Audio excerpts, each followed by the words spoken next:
you were just asked to settle down, but I think this early in the morning, happy for everyone to be hyped up, and hopefully you've had a bit of a caffeine hit to help with the late night last night and the early morning combo now that the great team at RF makes us all enjoy. And tech regulation isn't usually the sexy topic to wake us all up, but it's definitely a complex one that demands our attention. So this panel, entitled Digital Utopia, Seeking Light at the End of the Tunnel, has the key objective of working out how to address the fact that tech innovation is vital for society's prosperity, but also resulting in increased harm to society. How do policymakers and decision makers get the balance right? A driving question is, can regulator capacity keep up with tech advancement? The history of tech advancement, in my view, suggests it is possible, as it's been intertwined with government and specifically the defence sector, working with industry, from the development of radars to semiconductors to nuclear tech and, of course, the internet. After the end of the Cold War, we began to forget about that close cooperation through a combination of complacency and a move away from security, and it led to Silicon Valley and DC splitting, for example.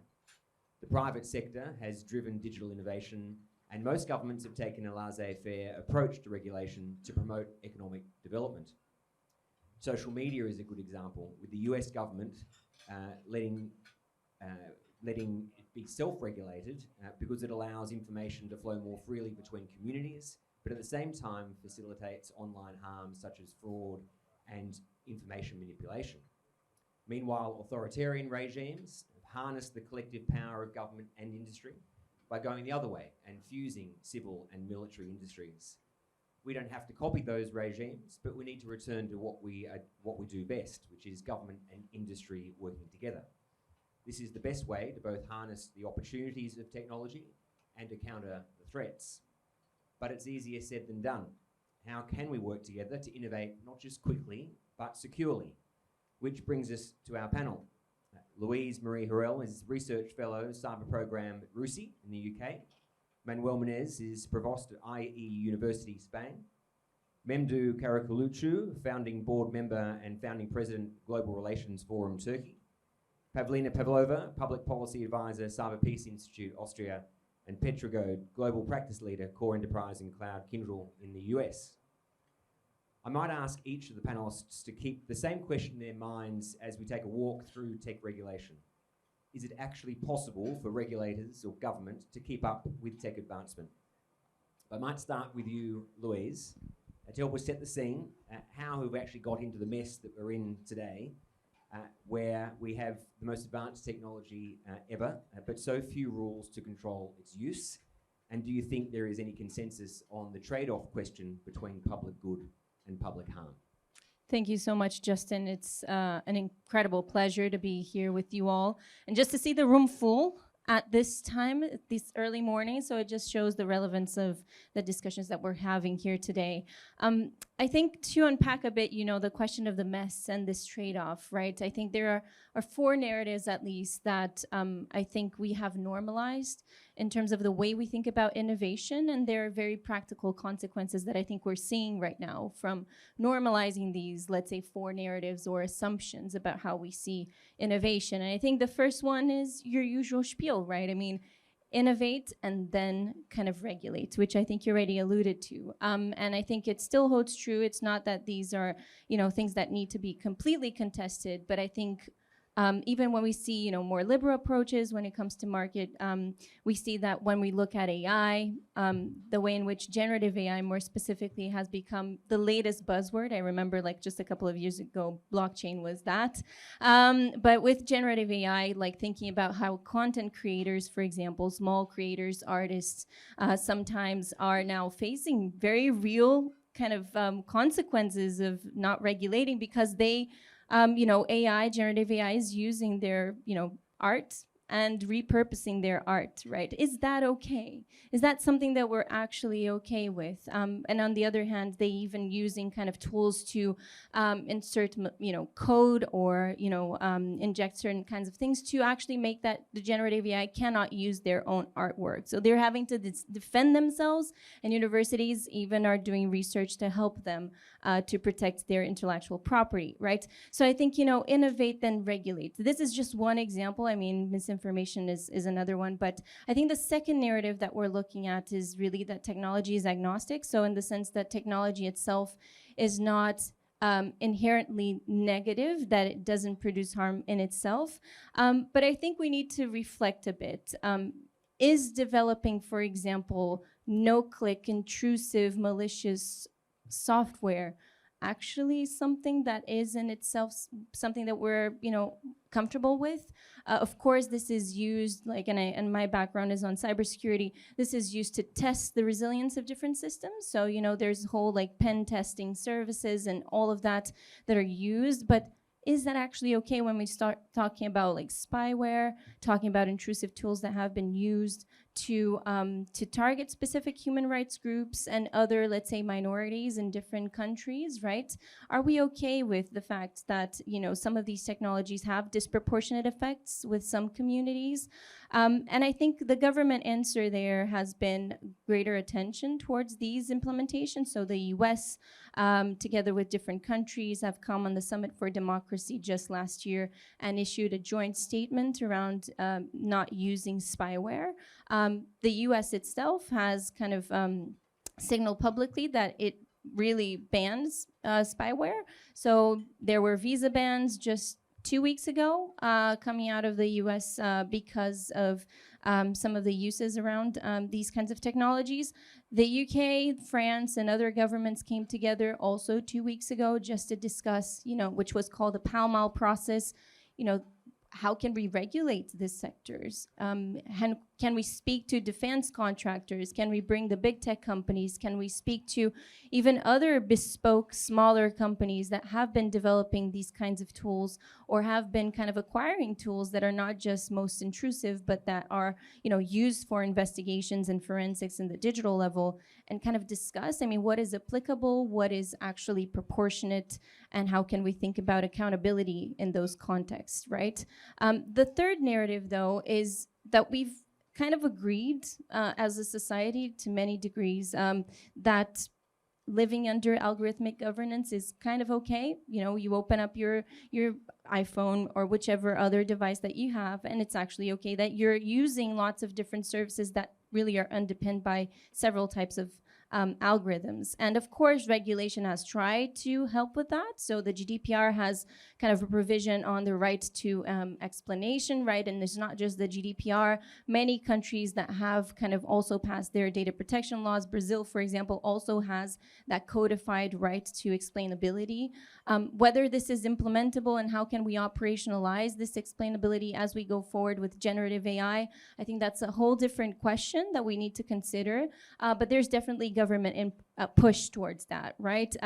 You have the AI Act just, recently. You have the US executive order thinking about generative AI and the use of AI, secure and safe AI over there, thinking about red teaming in the context of auditing some of these algorithms. And you also have other countries such as China developing their own kind of thinking around AI safety and security. So I think, this is one of the narratives that we need to ask ourselves. Is that actually kind of something that we would like to accept, and how we would like to accept it as a society?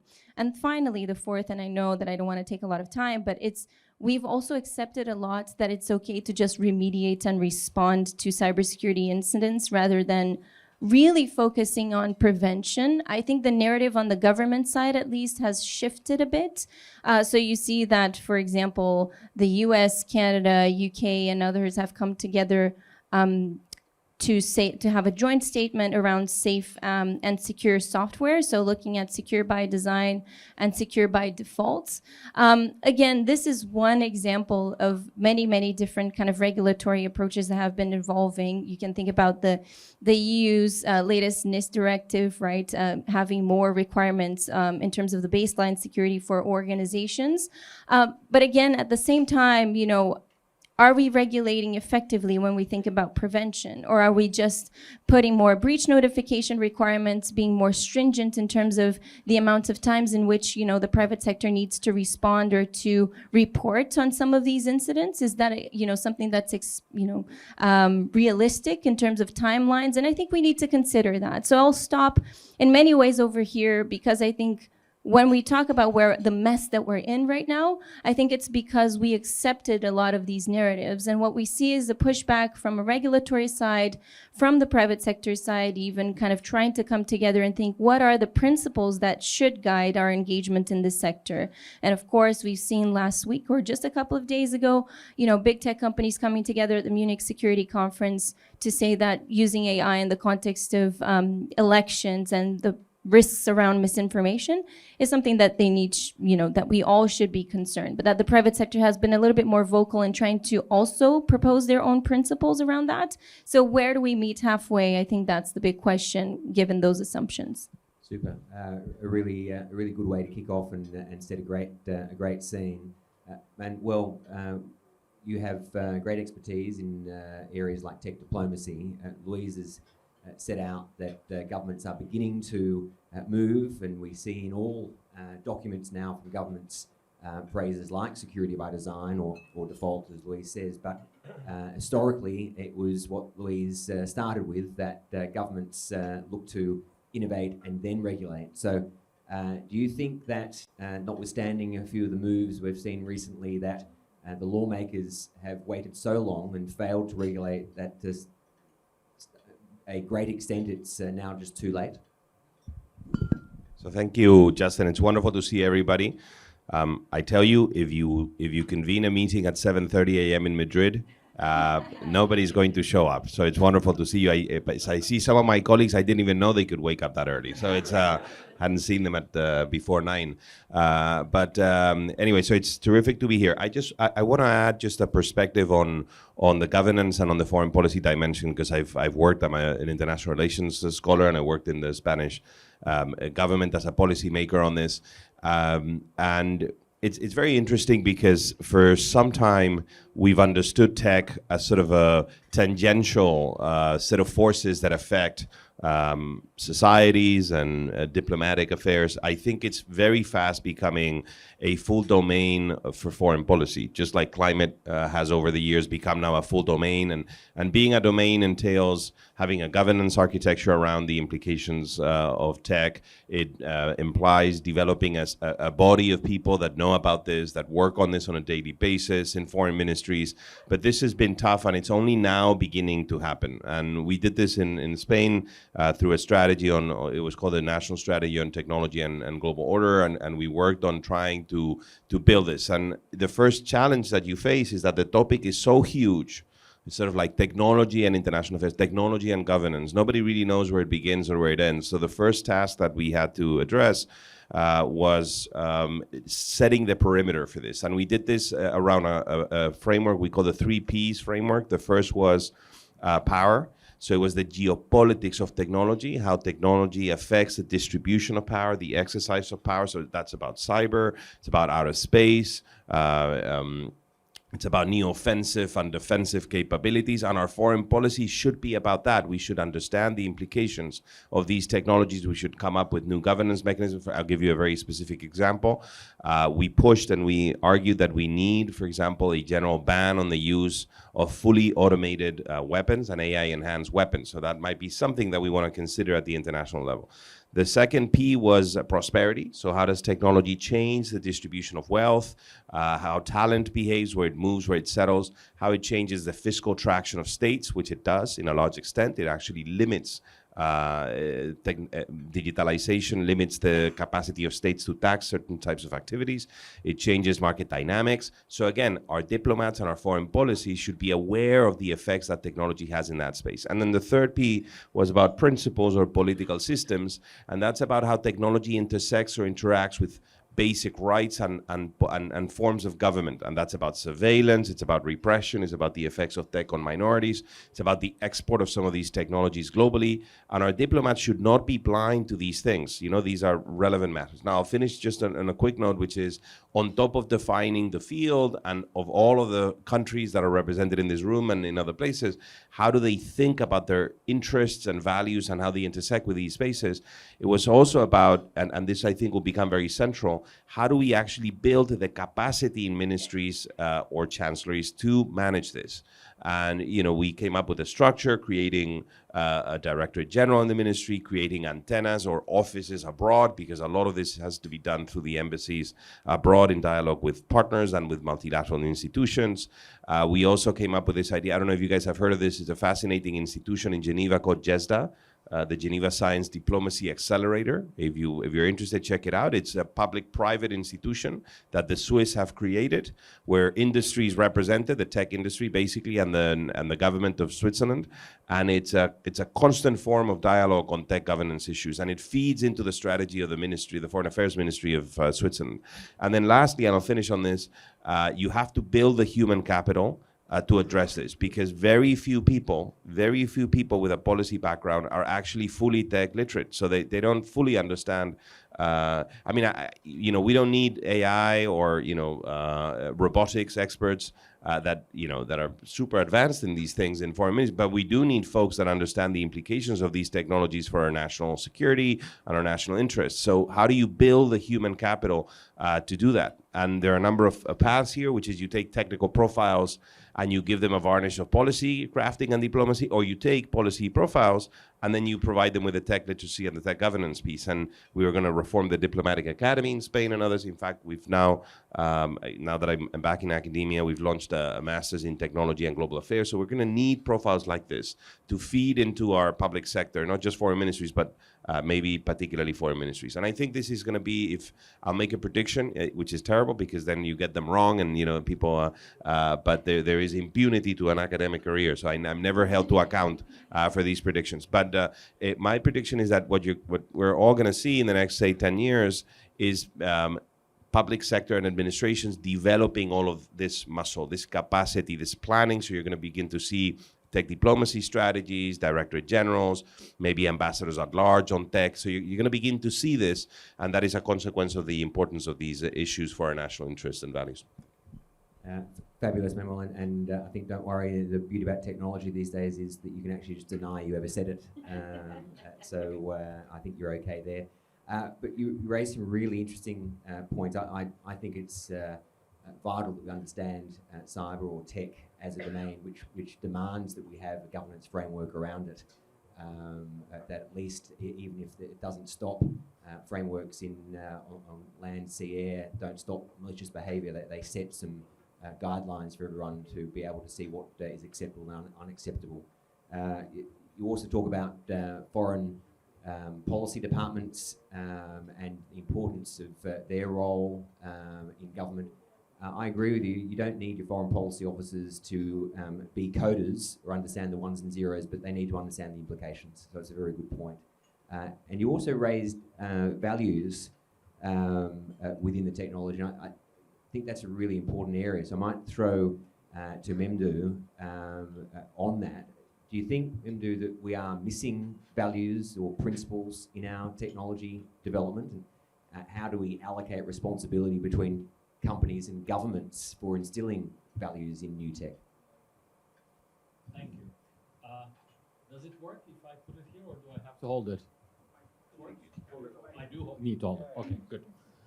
Well, good morning. Good to be in Delhi. Good to be at Raisina again. It is very difficult to be coherent at this early hour, especially if you're coming from the West and the jet lag works against you. The values question is a very broad one, and it can bring in so many topics, and it is not a simple one, and I think it requires sort of a bit of an effort to disentangle what the possibilities are. Let me start I'll give you, of course, generative AI is the topical tech of the day, and I will use that to illustrate what I have in mind. Now, the first bunch of value questions I have in mind are issues where the society more or less knows the values, and those values may have to shift and adjust because of Gen AI, because of a new technology. So we know the values. And what am I talking about? I'm talking about anti-discrimination. I'm talking about bias. I'm talking about racism. I mean, more or less, societies know that they do not want those qualities, even when Gen AI comes into the picture. So it's clear. But what needs to be done is to shift our values slightly, possibly, because now we have a new technology. And that's a social negotiation. And that is taking place. I think what we've heard from previous speakers who were very eloquent about what is going on, that is exactly what's happening. It is this negotiation within the society, led by government, hopefully. That's a healthy way. Those values, as long as we know what they are, and the government is capable of implementing and instilling those in the system, I think we're fine. Now, in that context, the problem is, of course, speed and scale of Gen AI.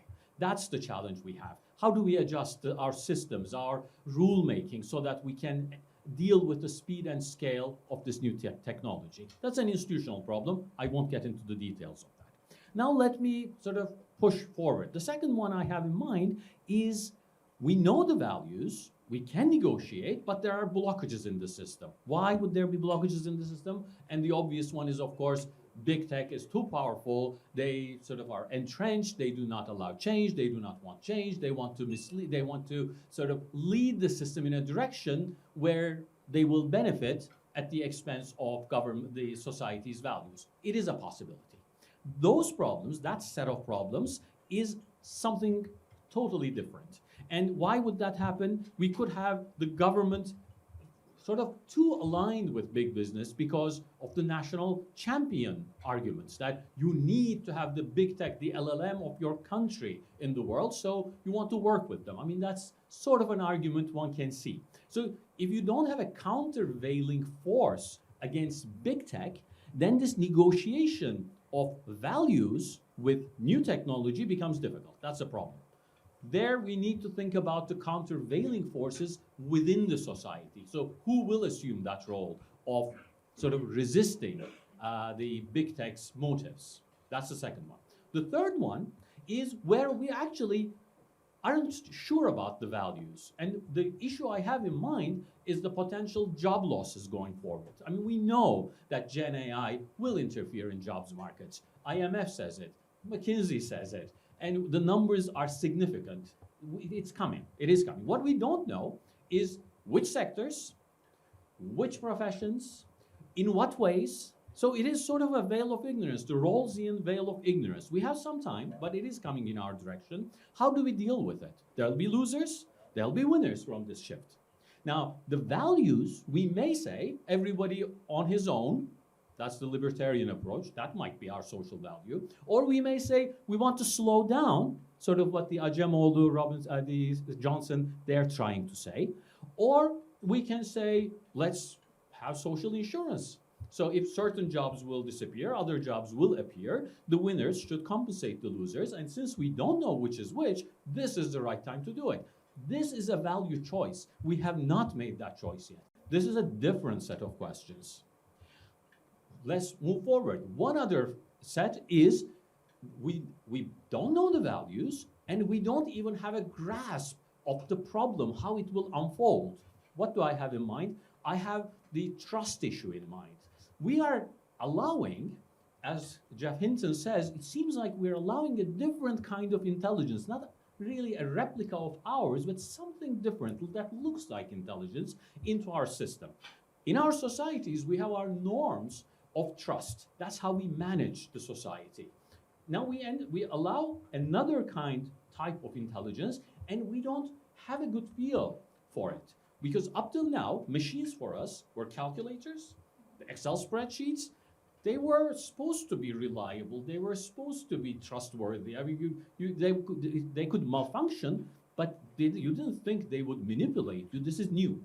So the idea is we need new norms of interacting with this new intelligence. And that means, we have this talk of super alignment, and the assumption is the AI will have to align to where we come. But I think it's actually mutual. We'll have to align together. We will have to develop ways and norms and even values of how to integrate a different type of less reliable, less usual, less machine-like intelligence into our society. We don't know how that will happen, hence we don't know the values, but that's a very different kind of values problem. And finally, there's the singularity issue. And that is the case where we don't even know if we have a problem, let alone the value we need to deal with it. So that particular issue is probably just about exploring and getting companies and government to think together about this. I tried to sort of basically convey the point that when we talk about the values, it comes in different hues. And we need to sort of pick and choose which one we are focusing on, and we can talk in further detail, but at this point, I'll just stop there. Thank you. Thanks, Memdu. You make it all seem so easy. It's interesting, the view, and after Petra and Pavlina have a chance to speak, I will open to the floor, because I think there'll be a lot of people who agree with you, but I think it's a contested area, and this idea of needing to have new norms is, I think, a fascinating one, which perhaps we can come to later, because for mine, the problem is who's setting them. And if some governments are more active than others, I don't know that I want the authoritarian regimes to be the ones setting those norms.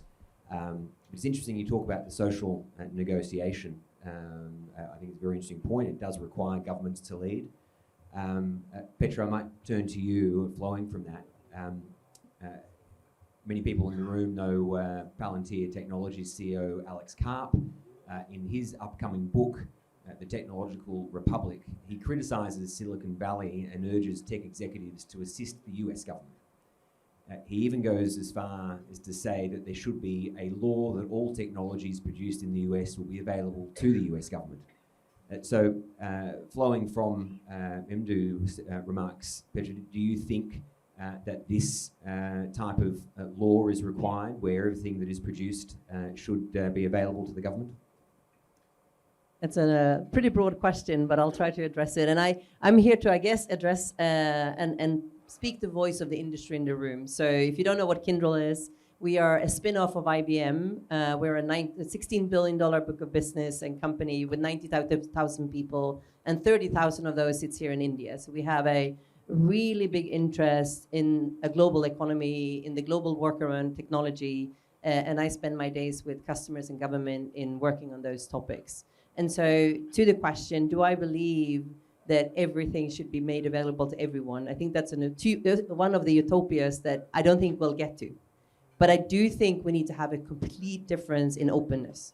And what Memdi was you were talking about having the balancing forces between the industry or the big technology companies and the government and the cores. I think we all need to work increasingly faster together. Right? So you started off the session, Justin, with saying, are we too late? Are we too late in creating the policies that can support the world? I don't think anyone is too late. That would be very depressing. But I do think we need to act at a faster pace and speed. So if there's one thing that I know from being in the industry for many, many years, it's never been faster than it is today. It is going at an extraordinary rapid speed. So when we do these things, the one thing we can't have happen, and I think that's to what Alex to some degree are alluding to, is we can't put boundaries to ourselves and slow down. Right? So we as an industry, we definitely want the policymakers and the policies and the frameworks to exist because someone has to set them. And they have to be underpinned by a lot of clarity. It has to be underpinned by the right social norms. But if it takes too long, we're slowing down progress.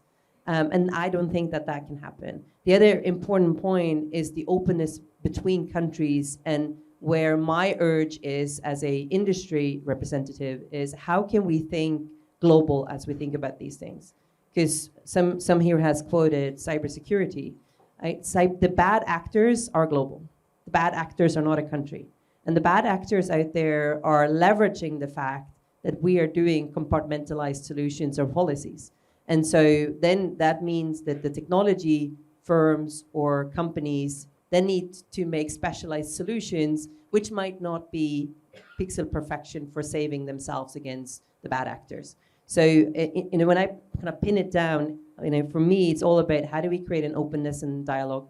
How do we create speed in the dialogue?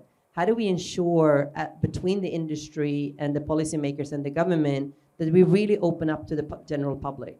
We need more of the public to come on board to leverage the technologies. Just looking at India and the recent policy that was created here with the Digital Data Protection Act creates the framework for how we operate together. The work that India has done on the unified payment infrastructure that has created how we bring a whole new set of people into the digital world and creates the flourishing for economy. So I think those things are really critical. I'll also offer to add that the openness and interoperability between the technology providers and the technology firms and the industry with the lawmakers and how we do that dialogue is going to be key. Because today it is sometimes not flowing as fast as we want.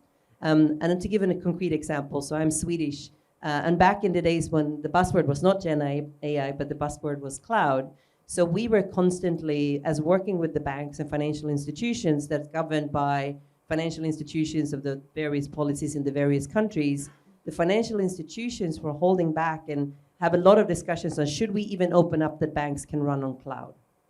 And that was a big debate that took a number of years. And at the meantime, a lot of other countries were running way faster, creating a disadvantage for the competitiveness and the interoperability between countries.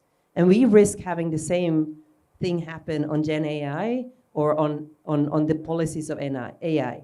Because all things about Gen AI, we can talk about that every day all the way through, but what we need to have happen underpinning it is we need a data layer that works. So it's actually not so much about Gen AI, it's about the data. And if we don't be careful, what we will do is we'll use Gen AI on bad data and we'll get very fast bad answers. And here's where I think the policymakers has a big role to play in how we do that faster, not what we did when the cloud came about. And then finally, how do we intersect this in a faster timing? Because I know that the policymaker's job is to make a very balanced decision point. But if it doesn't move fast enough, we're risking just slowing us down, and then others will move faster, which might be other type of regimes. So. Thank you. I think Petra mentioned the word openness several times, and I think openness, transparency is definitely our friend in this regard. Pavlina, at the Cyber Peace Institute, you look at harm methodology. So is it actually possible to measure the true cost of cyber attacks and online abuse on society, particularly when all our societies are now so dependent on the very technology which is being used to abuse? Thank you very much for your question, Justin, and thank you very much for having me for this morning roundtable. I first will start very short follow up on the issues we touch upon, the credibility that the Cyber Peace Institute bears on these questions, and then dive into the harm methodology briefly. So when it comes to the Cyber Peace Institute, which I have the pleasure to represent, is a Geneva-based NGO which is working globally, and our mission is to reduce the harms from the use of technology on people. And how we do it, we especially support victim organizations, which can mean many things, but for us it especially means humanitarian development NGOs and those who are disadvantaged to the technology. And Luis was pointing out on the differential impacts of technology, that some groups of people, some whether minorities or human rights defenders or political candidates, etc., depending on the technology we are discussing, can be impacted more, or based on your gender, there are different kind of vulnerabilities. We target threat actors and we hold regulators accountable. And I will speak about the accountability and how we translate the understanding of harm into improved accountability in our work very early on. So we touch upon some interesting issues, and one is the fast tech innovation, and we see it especially at the Cyber Peace Institute with the scale and impact of cyber attacks, which is dramatically growing with developments such as the COVID-19 pandemics or the war in Ukraine and other conflicts. Cyber attacks, especially on critical infrastructure, are growing, and they have bigger impacts on civilian populations and on wider populations. At the same time, also cyber diplomacy is a growing field. And what I really like was the value issues, like taking a step back and making a value decision on norms and regulation. And very interestingly, just connecting a practical point at the Open and Working Group consultations on international cybersecurity at the UN, the chair asked stakeholders for the next meeting to discuss norm implementation and whether we need new norms. So start kind of like thinking about potential new norms. But the most important issue now is to implement the norms which we already have. When it comes to cyber capacity on policy issues, we see, which we discuss, we absolutely see as we engage at the multilateral fora, at UN and other multi-stakeholder initiatives, that no actor can tackle these issues alone. State agencies themselves and state it's usually Ministry of Foreign Affairs that we work with, they do run short on the capacity, which has been pointed out, but also private companies need to grow their cyber diplomacy portfolios because they are becoming global player, because we see the engagement in, for example, in geopolitical conflicts, in war in Ukraine, but also beyond, and they are the owners of infrastructure on which these attacks are happening.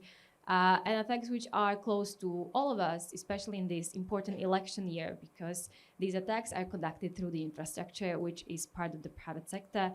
And we need to answer some questions on the responsibility and accountability. So how does the Cyber Peace Institute does it?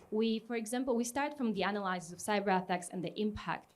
So we have publicly available cyber incident tracers, which are databases available to everyone, and they map the evidence, they map the tactics, the techniques, the procedures, the actors, and importantly, they map the impact. And this is how we came to the importance of harm methodology for our work, but we believe that this kind of harm methodology can inform work on the accountability framework across the spectrum, so across the board of a responsible framework for behavior, across tackling cybercrime, but also for the national institutions and how they prioritize their work. So very briefly on this, what we have evidence through the Institute's repositories of cyber attacks and their further analysis is that many of these harms are very severe, have long-term effects, and can have impacts at national and international levels. And what kind of attacks we have followed is especially critical infrastructure attacks, but also spyware attacks. And when I speak about critical infrastructure, it's part of attacks on critical infrastructure during conflicts, international conflicts, but also critical infrastructure such as healthcare. So we have a devoted database on attacks against healthcare. So in 2022, we started to look into this methodology, and its strategic objective is to identify means to measure and assess harm of a single incident across multiple indicators and categories of harm. So what you could do with such a methodology is to, I'm not going to say put a number, but you could say, you could put a value to the cyber attack, because nowadays you have a lot of, for example, disruptive cyber attacks. For example, mobile operators in Ukraine as part of the war, and you simply don't have a methodology or a kind of approach which you show you, and especially decision makers, how damaging these impacts are to the population. So you can say, like, for example, what kind of data has been breached and leaked, how long was the operational capacity when the parts of sectors were not operating properly and delivering the services. But you don't only see the physical, the psychological harm, the economical harm to people, and the overall harm to their security and well-being. So this is what we are trying to address through a standardized data-driven methodology. And I will just wrap up saying that this methodology is very collaborative effort. We are engaged with governments, we are engaged with the private sector consultations over these months. So I'm very happy to discuss this methodology and kind of cooperation we can have also after this panel, because we believe that once we have it, it can be a public good which can inform accountability processes by putting people at the center of regulation and accountability. Excellent. Thank you, Pavlina. I think an excellent description of what your institute is doing around harm methodology, and I'm sure people will be looking forward to having discussions with you throughout the week. We've got until 8:45, so we've got about 10, 12 minutes. Any questions from the floor? I might take 3 at a time if we have questions, and then ask our panellists to maybe just give very, very quick responses. And maybe say who you are and where you're from, and if it's a general question to the panel or to a specific panelist.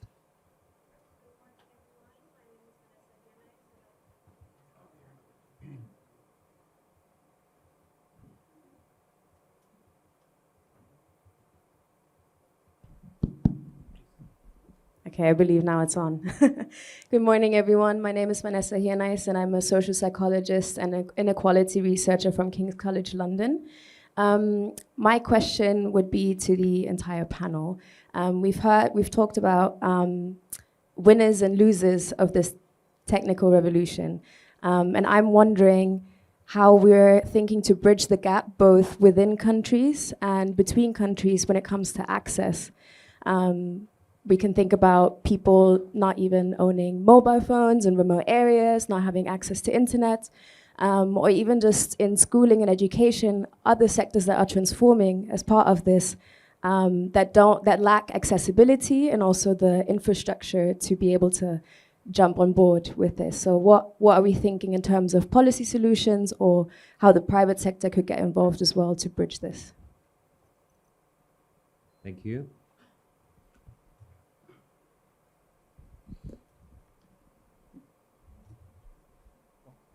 Just, hi everyone, Jerry from Slovenia, Bled Strategic Forum. Thank you to all the panelists for your discussions and your inputs, each from your own field of work on, let's say, keeping the pulse on the developments and being intact with all the innovations. So my question would be, leading on upon something you also touched in a bit, mainly disinformation, misinformation, and how it really, as communication is defined through, let's say, social media, how we digest information in our today's world, and just seeing each from your own field, how you see misinformation and disinformation having an effect on each of the stakeholders within our society. So how do we receive information, and how do we build on information integrity for future? Thank you.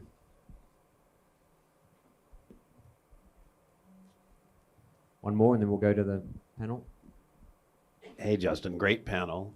Thanks, you guys. I'm Vikram Singh from the United States Institute of Peace, and I also advise a lot of technology companies on on sort of global regulatory developments. I'm wondering, in particular to Petra, you know, in your discussion of openness, at the end of your remarks, you also mentioned the standards could be set by different sorts of regimes. So where are we headed in this constellation of sort of subnational, national, multinational? If you look California, India, European Union is the pattern I look at, and I'm often trying to help folks navigate. How do we account for the fact that the free and open flow of data, the protection of privacy, all of those norms that we want to see, some of the biggest players, China in particular, but Russia as well, are going to take a very different approach. And so is this going to be a multinational approach? Are we in a race for the G7 to set standards that somehow pull everyone else along? I'd be curious, and anybody else on the panel to address that too. And to Manuel, the State Department is, I think, training 1,000 diplomats. They're doing the tech layer onto the existing policy folks in technology. So I think your prediction is right. I think there'll be a whole new set of panels that are just the cyber diplomats in the future edition. Thank you very much. Thanks, Vikram. All right, so 3 good questions. I didn't quite catch the name of the first. I think was it Vanessa? We might start with her question for the panel. We might go back in the order we started, Louise. But apart from the answer being to rely on a Battlestar Galactica back to analog that saves us all, what's the answer to Vanessa's question around winners and losers and bridging the gap? If people and maybe if because of the time, if you would prefer to answer one of the three questions rather than all of the three questions, maybe we can do it that way, actually. So we've got from Vanessa, I think, was it Vanessa, is that right? Yes. The winners and losers, how to bridge the gap. We've got from Jerry, the impact of disinformation, in particular on information integrity, and Vikram's specific one to Petra, but I think most of the panel might be interested in looking at geographical differences. So why don't we start with you, Louise? Pick 1, 2, or 3 to answer quickly. Absolutely. I'll start with a question posed by Vanessa, and thank you so much for that.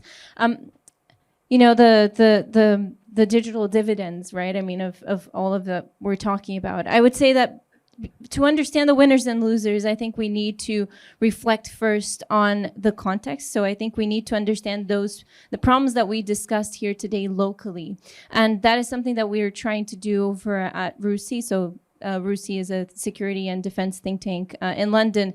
But what we're doing is, as Pavlina mentioned, there are these norms and principles, right? And even thinking about the applicability of international law to cyberspace, right? And so there's these norms that countries have come together at the UN and said, we agree that this is the way in which states should behave in cyberspace and that we cannot, of course, just do it alone. We need other stakeholders. Well, some that is contested, but many of them recognize the importance of other stakeholders. And I'd say that our attempt at RUSI, we launched the Global Partnership for Responsible Cyber Behavior last year, which is a platform for researchers from all across different regions, over 70 researchers with different work streams for each region to reflect on what those norms at the very high level, what does it actually mean at the national level from where they're sitting?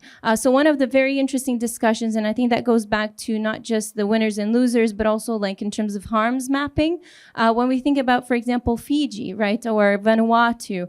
Vanuatu was offline for a month because of a ransomware incident, right? So how do we think about what responsible behavior means in practice within the government and how it perceives other governments as well, right? And even the tech sector, right? So for them, you know, for some countries, being responsible might mean just attributing an incident to a particular state actor. But for countries like Vanuatu, Fiji, and many, many others, for example, you would see them thinking that responsible behavior is attached to resiliency of infrastructure and also to climate resiliency, right? So I think that is the key point that I would like to raise based on your question, Vanessa, which I think is very important, and we need to bring that back to the local context. Perfect, thank you. Manuel, one of those three questions? Yeah, so I'll address the first and just a little bit the second because they're connected. I'm still wondering why you guys showed up so early, and I think it's the breakfast. I've concluded it's the breakfast. No, jokes aside, so on Vanessa's question, so on the equity piece, not just, so there's an access issue, but there's also, I think, particularly in advanced economies, an issue of distribution of income and the effects that technology has had on our social contract. Some of us have done a little bit of work on this, and it's very interesting. I mean, if you look at what's happened in advanced economies over the last 20, 30 years, one of the trends that you see repeatedly in most of these economies is a hollowing out of the middle of our income distribution. So a lot of middle income earners have seen their income stagnate or decline. It is very hard to explain this without looking at the effects of technology on employment and on income generation and distribution. And the hollowing out of the middle of our income distribution has led to the hollowing out of the middle of our political spectrum. So these trends are highly, highly correlated. And it's the rise of polarized politics that is leading to a lot of the issues that we're living through in places like the US and in many, many European countries. So there's something to the justice an equity piece of tech that has to be addressed if we want to get our political economy back in order. And I think there are issues there linked to taxation very clearly, fiscal traction over corporate activity, also, by the way, fiscal traction over certain types of labor income, high labor income earners and others.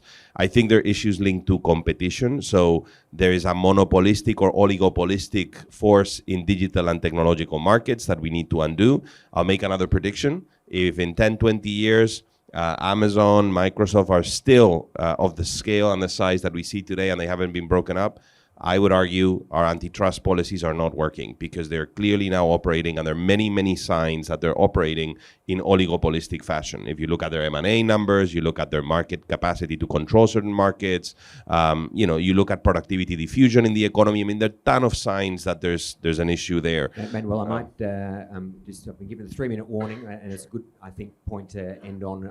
I also don't think antitrust regs are working, but rest of you, Memdu, Petra and Pavlina, 1 minute on one of those questions, if that's okay. Sure.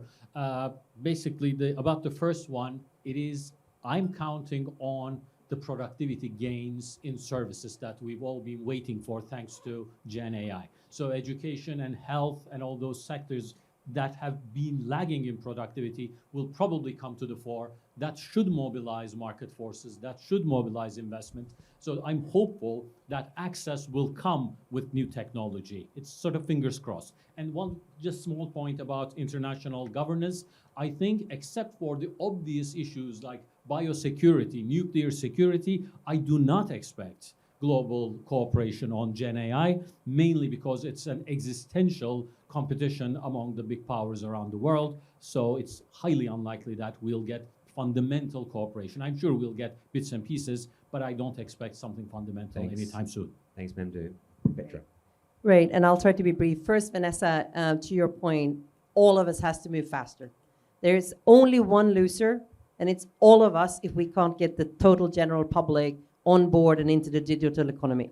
So all of us will be loser if we don't move faster on your question. And the fundamental part on that is going to be skills. How do we scale up skills faster? And that's what we spend the vast majority of our time thinking about. But on to Vikram's question, I think the simple answer is it's going to have to be all of us, and we're going to have to all move faster. The industry has to challenge the policymaker much more than we do today, and we have to take a bigger responsibility. I'd ask the policymaker to challenge us and to move faster. I think it needs to be multi-international, right? But it has to have a balance back to local policies, local things. So it can't be completely global. We can't wipe out the world. That's not what I'm suggesting. But just looking at what EU, US, and India recently did with the ISAT and the way that was captured, I think those are the ways we will be successful and move faster on this topic. Perfect. Pavlina, wrap us up really quickly, 30 seconds. Thank you very much. First of all, on this information, this is a top threat for this year, especially when it comes to reputational damages. And what we are looking into at the Cyber Peace Institute is not just cyber attacks separately, but how they are connected and how you can do multiple victimizations through single attacks, such as the nexus between cyber attacks and proliferation of disinformation and other harmful content, which creates convergence with the unique risk to populations. And to wrap up on, to be sure that there are winners and not losers of the technical revolution, we also have to make sure that vulnerable groups are not the losers, that they are not on the losing end. And this is especially true for international frameworks such as the UN Cybercrime Convention, which is now finalizing, and to make sure that treaties which have and frameworks in general which have global reach are protecting the most vulnerable and are equally safeguarding rights of people globally. Thank you. Fantastic. I think we're all winners for being here this morning. Thank you very much for turning up early, as many have said. I've seen a few people with their Coca-Colas. Hope the rest of the day goes well. Please thank our panellists for the great discussion.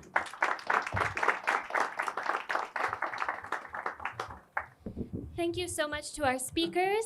We would like to give you a very small token of our appreciation for joining us here at the 9th edition of Raisina Dialogue. So I will request my colleague to please pass out small tokens of our appreciation to each of you. Thank you.